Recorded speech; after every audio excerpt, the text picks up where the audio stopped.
Hi, I'm Miss Meahl, and I'm going to be reading Alexander and the Terrible, Horrible, No Good, Very Bad Day by Judith Bjorst. I went to sleep with gum in my mouth, and now there's gum in my hair. And when I got out of bed this morning, I tripped on the skateboard, and by mistake, I dropped my sweater in the sink while the water was running. And I could tell it was going to be a terrible, horrible, no good, very bad day.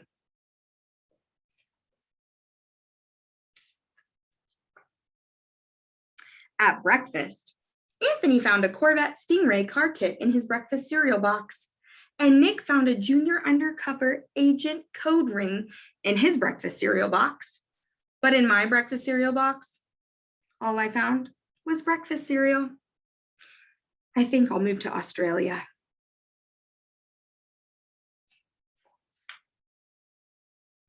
In the carpool, Mrs. Gibson let Becky have a seat by the window. Audrey and Elliot got seats by the window too. I said I was being scrunched. I said I was being smushed. I said, if I don't get a seat by the window, I'm going to be car sick. No one even answered. I could tell it was going to be a terrible, horrible, no good, very bad day.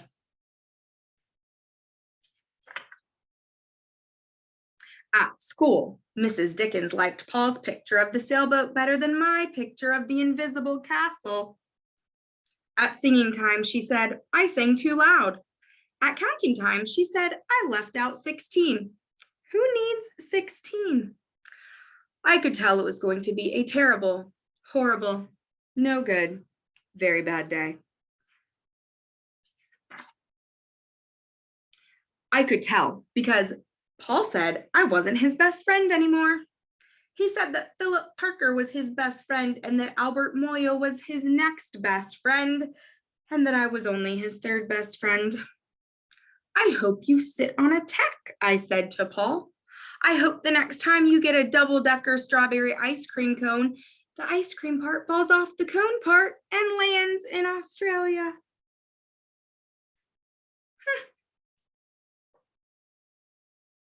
There were 2 cupcakes in Philip Parker's lunch bag, and Albert got a Hershey bar with almonds, and Paul's mother gave him a piece of jelly roll that had little coconut sprinkles on the top. Guess whose mother forgot to put in dessert? It was a terrible, horrible, no good, very bad day. That's what it was, because after school, my mom took us all to the dentist, and Dr. Fields found a cavity just in me. Come back next week and I'll fix it, said Dr. Fields. Next week, I said, I'm going to Australia.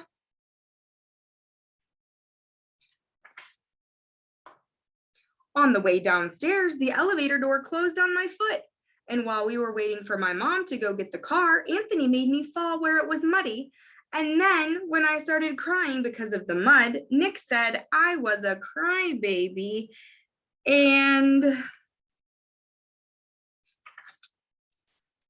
while I was punching Nick for saying crybaby, my mom came back with the car and scolded me for being muddy and fighting. I am having a terrible, horrible, no good, very bad day, I told everybody. And no one even answered.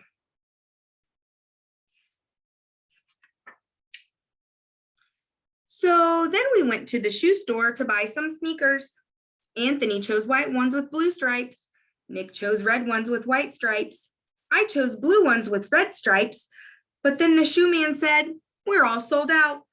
They made me buy plain old white ones, but they can't make me wear them. When we picked up my dad at his office, he said I couldn't play with his copying machine, but I forgot. He also said to watch out for the books on his desk, and I was careful as I could be, except for my elbow. He also said don't fool around with his phone, but I think I called Australia.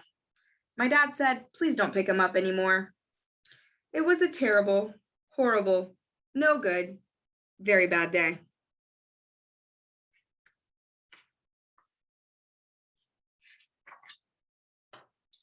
There were lima beans for dinner, and I hate limas. There was kissing on TV, and I hate kissing.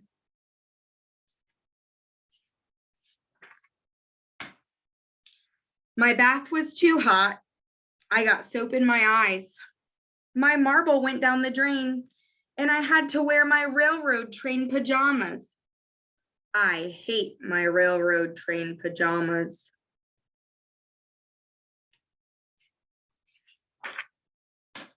When I went to bed, Nip took back the pillow he said I could keep, and the Mickey Mouse nightlight burned out, and I bit my tongue. The cat wants to sleep with Anthony, not with me. It has been a terrible, horrible, no good, very bad day. My mom says, some days are like that.